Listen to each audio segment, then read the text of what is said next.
سڵاوتان لەبێتەوە و کاتان باش ئەم شەو لە هەرێمی کوردستان بەگشتی و لای ئیدارەی سەربەخۆی سۆران بە تایبەتی شەوی یەڵدا پیرۆز دەکرێت. ئەو دیمەنانەی دەبینن ئیدارەی سەربەخۆی سۆرانە خانەی فەرهەنگی وەک نەریتێک هەموو ساڵێک لە شەوی یەڵدا چاڵاشی جیاواز و زۆرا و زۆر تایبەت بە شەوی یەڵدا ساز دەکات لە ئیدارەی سەربەخۆی سۆران بەگشتی لە کۆمەڵێک لە قەزاکانی سنووری ئیدارەی سەربەخۆی سۆران ئەم شەو بەهۆی شەوی یەڵدا چاڵاشی جیاواز و زۆرا زۆر ئەنجامەدرێن بە باسکردن لە شەوی یەڵدا و هاوکات گۆرانی و موزیکی کوردی کە ڕەسەنی کوردی لێرە نمایش دەکرێت.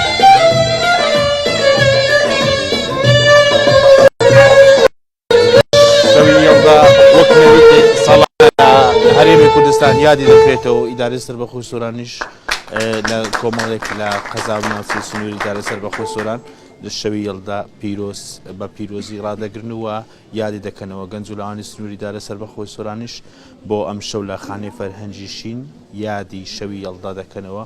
ژمارێکی زۆر لە گەنج و لاوی قەزای ناوەندی سۆران تێدا بەشدارن و لە بەشێکی زۆر لە ناوچەکانی سنووری ئیدارەی سەربەخۆی سۆران شەوی یەڵدا ئەم شەو پیرۆز دەکرێت.